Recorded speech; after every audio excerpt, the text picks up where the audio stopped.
Welcome, everybody. It's Deuce and Lazar here to break down free agency before things get nuts next week. The frenzy, some call it. The free agency frenzy. Doesn't feel like the season really ended. We went like Super Bowl, Combine, and now, hey, we're jumping right into free agency. So true. We wouldn't have it any other way, though.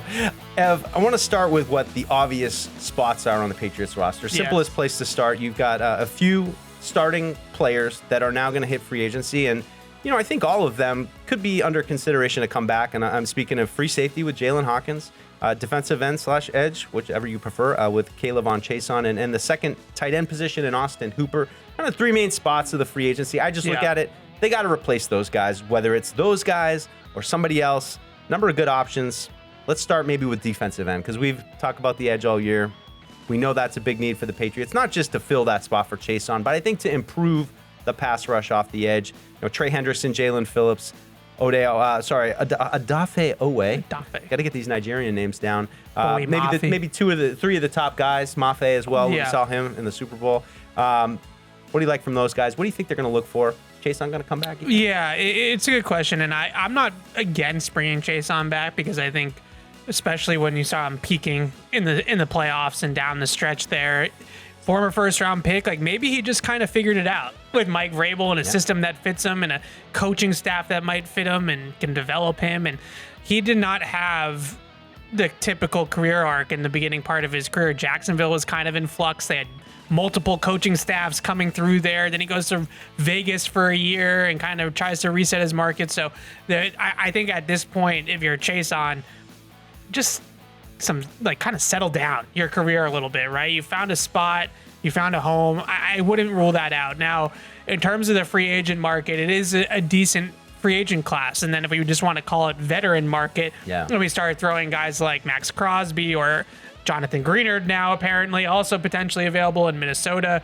It's a good group. And I think that the biggest thing is, we were kind of talking about this on the shows, is just the body type, the skill set that the Patriots are now looking for, and narrowing that whole thing down. Yeah, for me on the other two spots, I mean, I'd be totally fine to bring Jalen Hawkins back. I know reports while we were in the Combine said that maybe he's not going to have a huge market. But really, I don't want to call it a breakout year, because he was a starter, down in Atlanta and played a lot of snaps and made some plays down there. But certainly the kind of guy they're looking for. To me, I'm okay bringing back somebody like Hawkins. Maybe we look then into the draft. Patriots certainly have a type at free safety there with guys who can run and cover and do a little bit of everything. And tight end too, I'm kind of looking at the rookies. I mean, I know that there's some good blocking tight ends out there. Kyle Pitts sounds like he's going to get tagged, so not really an option. I would have liked him. But I look at both those spots as saying, let's just get maybe a placeholder. But I think those are spots they need to get younger. They need to find the next generation. Yeah, I think that's a good way of putting it. And at safety, you talked about, again, like changing the archetype of what type of player that they're looking for. We saw them move on from Kyle Duggar. We saw them move on from Jabril Peppers, those like big box safeties that are kind of pseudo linebackers. Like, I don't think this coaching staff is super interested in those types of players. Like, they want guys that can cover on the back end, guys that can cover the slot a little bit and match blitz man to man. Blitz a little bit off the edge on occasion as well. Fill the alleys in the run game. They're not asking guys to come up and play at the second level of the defense a whole lot anymore. So those are the types of things that I think that they're changing a little bit.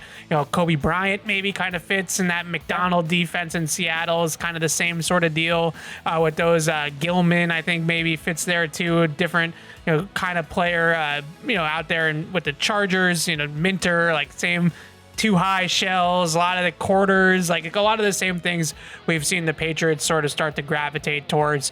Another, kind of deep position in the draft too. So a lot of options at that spot. Hawkins is certainly an option. Last thing I just would say, I like Del Pettis, but could you upgrade with a really playmaking kind of third safety there to play a little bit more three safety packages moving forward? I think you see a lot of these defenses. Hey, we just saw one in Seattle in the Super Bowl that get really versatile and flexible on the back end on third down by putting three safeties on the field, because you can keep two of them back, and then that third one kind of becomes a free player to move him around, whether it's blitzing or robber coverages or whatever the case may be. So a lot of these teams are starting to play a lot more three safety. A lot of these teams are starting to play more multiple tight ends. So, how do you kind of combat that in the league? Yeah, let's move on to, I'm going to call this section Need a Vet, because we're always saying, hey, we always need a number one wide receiver. We know that. You always have to pay attention to the wide receiver market. Alec Pierce, Mike Evans, Rashid Shaheed, a couple of the names that will be out there. None in the, it's not like you're getting Justin Jefferson at age 26 in free agency or Jamar Chase. We've talked too about A.J. Brown, and he's out there, trade options. But again, an older guy. I tend to, fall towards they got to do something, but they might have to get a little bit creative at that wide receiver spot. That's the number one thing to me, and it's no disrespect meant to Matt Collins or Kayshon Boutte or even Kyle Williams, who I think could develop and have that year 2 leap that Mike Vrabel talked about at the combine, being really big at this position. But if you go out there and you sign an Alec Pierce, like now you're talking about a guy that just led the league in yards per catch, had 12 passes or receptions of 20 plus yards last year. That is a true deep threat. Like that's a guy that's got size, it's got speed, it's got ability to get behind the defense. So I think that those are the types of things that you hope to kind of put defenses in binds with, whether it's Alec Pierce, trading for A.J. Brown, drafting somebody. That's probably really the only places you're going to get that kind of ceiling is those 3 players. We're taping this with an hour and 45 minutes to go till the tag deadline. Really good planning by us. We'll see if the Colts end up tagging Alec Pierce or not. Yeah, if they do, just ignore that last part. The other 2 spots I have on need of vet are a guard, which we've talked about a little bit on our shows, as well as a linebacker, which Jack Gibbons is a free agent. I thought he filled in really well. Knows the defense, has experience with Vrabel, kind of like Hawkins. Makes sense to maybe bring him back. I mean, there are some players out there, Devin Lloyd, Quay Walker, Nakobe Dean. If you want to maybe make an investment and move. But guard is a spot that, Michael Onwenu going in last year, his deal, we don't know what that is. Jared Wilson had a solid rookie year at left guard. Still maybe see him as a center eventually. I think we're both on the same page, and I got to give you credit for initially in this offseason coming out with this plan of, maybe finding a left guard that can not only solidify that position, but also help out Will Campbell. Yeah, I mean, he's his wingman, right? Like, there's a guy playing right next to him, and I just look at it and, like, I'm going to pound the table for this, and I'm going to hold them to it. Like, this is an easy one to me. It's a layup. Like, they have 4 or 5 really good veteran guards in the free agents market. Samalu from Pittsburgh and David Edwards are definitely the top of the market guys, and based off of some of the reporting out of the combine, they might get paid pretty handsomely. So maybe we're not going in that direction. But can you give me Joel Bitonio for a year? Can you give me Elijah Vera Tucker on like a prove-it kind of contract? Because he's had some injuries, but he has that upside of being a really good starting caliber left guard. Can you give me a guy like Dylan Parham, who was with Josh McDaniels in Vegas and started at left guard for the Raiders for a handful of years? Give me somebody that is a little bit bigger, a little bit wider, casts a wider net that can cover up some of Will Campbell's issues with that sort of thing.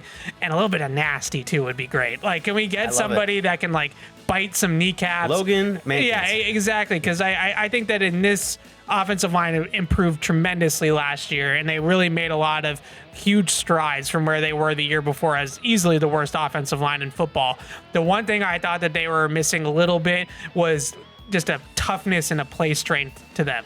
And I think they were hoping that Campbell would bring that, but he's a rookie, and it's not fair to put a 22-year-old kid in a position where he has to set the tone for the offensive line. So, like, I would say to go out there and get somebody that's going to have, good power, good anchor to him, a little bit of nasty after the whistle, like that sort of thing to kind of set a more physical, more, kind of insert your will type of tone on defenses.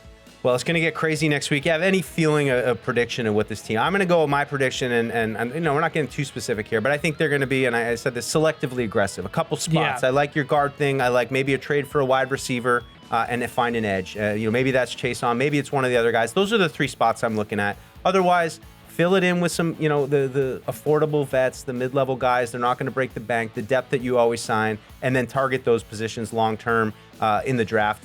Biggest thing I think, just to me, and we said it before we started this, was that trying to replace the older veterans. They did a good job building the team last year, drafted well, had a lot of young guys playing, but they also brought in a lot of veterans that played a lot of snaps. Morgan Moses, being maybe the most prominent one at right tackle.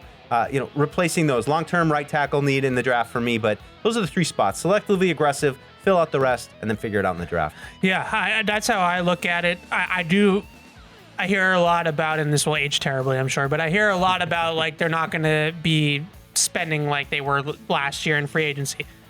Yeah, I don't think they're going to go out there and spend $192 million guaranteed again on 10, 12 players in free agency. but can you go out there and make one or two kind of high impact moves that can really move the needle? I think edge rusher is certainly a spot that they're looking at. Jalen Phillips, really good player. I'm a big Bowie Mafi fan. I just think that guy is just asking for more playing time, and Seattle just has 17 edge rushers that they can throw at you, so they don't necessarily need to do that. Feels a little bit Milton Williams-y to me, right? Where you go out there and you get a guy that has got that ability to play a much bigger role. One of the players like that, obviously continue to be diligent with the playmakers. Offensive line, I think, is a easier one to fill. Like all the guys I just rattled off. Is AJ Brown available? Does Alec Pierce hit free agency? Continue to stay diligent on that. But I am expecting like one or two guys that we were like, okay, yeah, that's going to really make an improvement to this team in their areas of need. I do wonder, if there will be sort of at edge, because I think we've heard a lot about kind of rebuilding that position a little bit this offseason.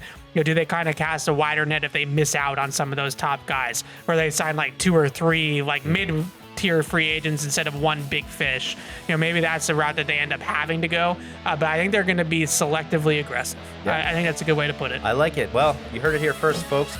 All hell's going to break loose next Wednesday. Actually, we're going to be Monday, totally wrong. Right? We're going to fast forward a week, and all these takes are going to be terrible. But you know what? We'll be back to break all the actual moves down for you. We got you written coverage. We'll have a full wrap-up video there, the initial surge in free agency. But I said Wednesday. It's all going to start Monday. Legal tampering period. So get ready, folks. The 2026 season is here.